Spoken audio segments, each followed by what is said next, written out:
Good morning दोस्तों। आज जो हम कंसेप्ट डिस्कस करेंगे वो कंपाउंड इंटरेस्ट का कंसेप्ट है। इसमें हम लोग देखेंगे कि कैसे कंपाउंड इंटरेस्ट को विदाउट फॉर्मूला हम लोग सॉल्व करेंगे। सबसे बेसिकली आपको पहले समझना होगा कि कंपाउंड इंटरेस्ट का जो फॉर्मूला है वो क्या होता है। हम लोग ये जानते हैं कि जो कंपाउंड इंटरेस्ट है, अमाउंट में से प्रिंसिपल को जब हटाया जाता है तो कंपाउंड इंटरेस्ट आता है। प्रिंसिपल और इंटरेस्ट मिलके अमाउंट बनते हैं। जो अमाउंट का फॉर्मूला होता है P1 + R/100 की पावर टी, जहाँ आर रेट ऑफ इंटरेस्ट को रिप्रेजेंट करता है और टी टाइम पीरियड को रिप्रेजेंट करता है। कंपाउंड इंटरेस्ट इस तरह से क्या बना, अमाउंट में से जब प्रिंसिपल को हटाया जाता है। हमने अमाउंट का फॉर्मूला यहाँ पे रखा, प्रिंसिपल रखा, पी कॉमन लिया, तो हमारे पास कंपाउंड इंटरेस्ट का फॉर्मूला जो यूजुअली हमने आज तक पढ़ा है क्या बना, P(1 + R/100 की power t -1 equals to compound interest. यहाँ पे जो रेट ऑफ इंटरेस्ट 10 है उसको हम 10/100 लिख सकते हैं। इसको 0 को एलिमिनेट करने पे हमारा 1/10 आया। 1 जो है हमेशा इंटरेस्ट को रिप्रेजेंट करेगा और 10 जो है हमेशा प्रिंसिपल को रिप्रेजेंट करेगा। कुछ इंपॉर्टेंट चीज़ें हैं जब हम कंपाउंड इंटरेस्ट को सॉल्व करेंगे by ratio, not according to formula जो हमने आज तक पढ़ा है, तो हमको कुछ चीज़ें ध्यान में रखनी पड़ेंगी कि कैसे हम कंपाउंड इंटरेस्ट को इजीली सॉल्व कर पाएँ। कंपाउंड इंटरेस्ट में एक इम्पॉर्टेंट चीज़ होती है कि हमेशा इसमें इंटरेस्ट जो है प्रिंसिपल प्लस इंटरेस्ट दोनों पे लगता है, और सिंपल इंटरेस्ट में जो इंटरेस्ट है ऑलवेज प्रिंसिपल पे लगता है। हम एग्जाम्पल की तरह एक एग्जाम्पल की हेल्प से कंपाउंड इंटरेस्ट और सिंपल इंटरेस्ट को पहले समझेंगे। जैसे हमने एक एग्जांपल लिया है कि पी हमारा 1000 रुपीज़ है, जो प्रिंसिपल अमाउंट है वो 1000 है, रेट 10% है। तो हमारा सिंपल इंटरेस्ट में जब हम कैलकुलेशन करेंगे इंटरेस्ट का, तो फर्स्ट ईयर के लिए जो इंटरेस्ट हमारा आएगा 1000 का 10%, which comes out to be 100। ऐसे ही हमारा सेकेंड ईयर के लिए क्या इंटरेस्ट निकलेगा, अगेन प्रिंसिपल अमाउंट पे 10% विच इज़ 100। ऐसे ही थर्ड ईयर के लिए 1000 का 10% विच इज़ अगेन 100। तो हमने एक चीज़ यहाँ पे कॉमन देखी कि सिंपल इंटरेस्ट में जो इंटरेस्ट है हमेशा प्रिंसिपल पे लगेगा। किस पे, प्रिंसिपल पे। ऐसे ही कंपाउंड इंटरेस्ट को अगर हम देखें तो 1000 का 10% कितना आया, 100। लेकिन सेकेंड ईयर का जब हमको कैलकुलेशन करना पड़ेगा तो जो हमारा इंटरेस्ट आया है उसको प्रिंसिपल में ऐड किया जाएगा और नया प्रिंसिपल हमारे पास आएगा जो 1100 है, उसका हम 10% निकालेंगे तो हमारा कंपाउंड इंटरेस्ट कितना आएगा, 110।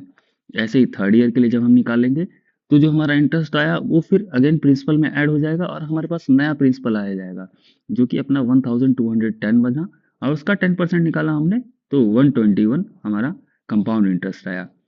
इन सभी को हम एक चार्ट में रखकर और अच्छे सिंपल इंटरेस्ट और कंपाउंड इंटरेस्ट के कंसेप्ट को समझेंगे कि कैसे ये काम करता है, और तब हम रेशियो के हिसाब से इसको सॉल्व करने की कोशिश करेंगे विदाउट यूजिंग फॉर्मूला। तो जैसे मैंने यहाँ पे एक चार्ट बनाया हुआ है सिंपल इंटरेस्ट का, कंपाउंड इंटरेस्ट का।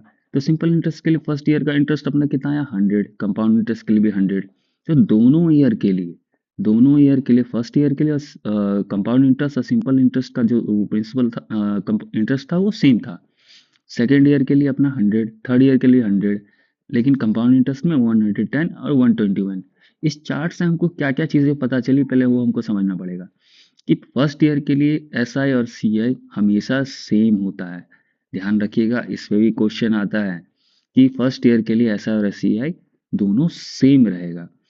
दूसरा इंपॉर्टेंट चीज जो इस चार्ट से हमको समझ में आया कि S I will be same for every year. हम देख सकते हैं चार्ट में कि फर्स्ट ईयर के लिए भी 100 है, सेकेंड ईयर के लिए भी 100 है, थर्ड ईयर के लिए भी 100 है, क्योंकि जो सिंपल इंटरेस्ट है उसमें हमेशा इंटरेस्ट प्रिंसिपल अमाउंट पे कैलकुलेट होता है और कंपाउंड इंटरेस्ट में नया प्रिंसिपल अमाउंट बनता है और उस पे जो है इंटरेस्ट कैलकुलेट किया जाता है। और अपना तीसरा जो चीज़ था कि कंपाउंड इंटरेस्ट में जो हम इंटरेस्ट चार्ज करते हैं वो प्रिंसिपल प्लस इंटरेस्ट पे चार्ज करते हैं। इस वजह से हमारा आप चार्ट में भी देख सकते हैं कि फर्स्ट ईयर के लिए कंपाउंड इंटरेस्ट 100 था, सेकेंड ईयर के लिए 110 बना, और थर्ड ईयर के लिए अपना कंपाउंड इंटरेस्ट कितना बना, 121 बना। आई होप यहाँ तक आपको चीज़ें समझ में आई होंगी, क्लियर हुई होंगी। इसमें अब हम क्या करेंगे, हमारे पास कुछ रेशियोज होते हैं। 2 इयर्स के लिए अगर कंपाउंड इंटरेस्ट पूछा हो, 3 इयर्स के लिए पूछा हो, 4 इयर्स के लिए पूछा हो, तो कैसे हम उसको इजीली उसको सॉल्व कर सकते हैं। हमने एक एग्जांपल इसमें माना है और मैंने यहाँ पे रेशियोज भी लिखे हैं कि 2 इयर्स के लिए क्या रेशियो हमको यूज़ करना है, 3 इयर्स के लिए क्या करना है, 4 ईयर के लिए क्या करना है। 2 इयर्स के लिए कभी भी अगर कंपाउंड इंटरेस्ट पूछा जाए तो आपको 2:1 यूज़ करना है। 3 इयर्स के लिए 3:3:1 यूज़ करना है। 4 इयर्स के लिए 4:6:4:1 यूज़ करना है। एक एग्जाम्पल हमने रैंडम माना है, प्रिंसिपल अपना 1000 है, रेट तो हमारा जो अपना रेशियो है 3:3:1 है 3 साल के लिए। तो 1000 का 10% अपना कितना आया 100, उसको 3 के नीचे रखा। दूसरे फिर अगेन 100 का 10% निकाला तो 10 आया, उसको दूसरे रेशियो के नीचे रखा। फिर 10 का जो 10% है वो कितना आया 1 आया, उसको 1 के नीचे रखा। मल्टीप्लाई किया तो 300, 30 और 1 आया। इन तीनों को जब हमने ऐड किया तो हमारा जो इंटरेस्ट आया वो 331 आया। आई होप आपको ये एग्जाम्पल क्लियर हुआ होगा। अब इसी तरीके से जो हम दूसरा एक एग्जांपल है उसको सॉल्व करने की कोशिश करेंगे विदाउट यूजिंग फॉर्मूला। तो प्रिंसिपल हमारा 5000 है, रेट 10% है, टाइम 3 इयर्स है। अगेन हमने सीधा पहले रेशियो लिखा 3:3:1। 5000 का 10% कितना आया 500, तो 3 के नीचे रखा। 500 का 10% कितना आया 50, तो उसको दूसरे रेशियो के नीचे रखा। उसके बाद 50 का 10% कितना आया 5, तो उसको हमने 1 के नीचे रखा। मल्टीप्लाई किया है तो अपने पास क्या आया 1500, 155। इन तीनों को ऐड कर दिया तो हमारे पास कंपाउंड इंटरेस्ट कितना आया 1655। इसका एक और मेथड है। अगर मान लीजिए आर 10%, 10/100 है, 1/10 है, तो मैंने आपको बताया था कि ऊपर वाले को इंटरेस्ट पकड़ना है और प्रिंसिपल पकड़ना है नीचे वाले को। तो अमाउंट अपना क्या आया पी प्लस इंटरेस्ट। तो अपना जो अमाउंट आया वो 11 आया। यहाँ पे हम 3 साल की बात कर रहे हैं तो हम प्रिंसिपल एक जगह लिखेंगे, अमाउंट एक जगह लिखेंगे।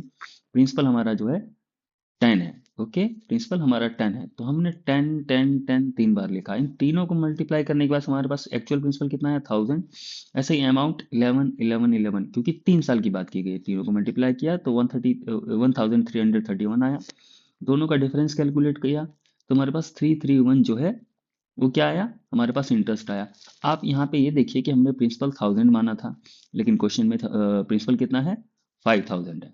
तो हम कंपैरिजन यूज करेंगे कि 1000 जो है 5000 के कितने टाइम्स है, तो 5 टाइम्स है, मतलब 1 यूनिट की वैल्यू 5 आई।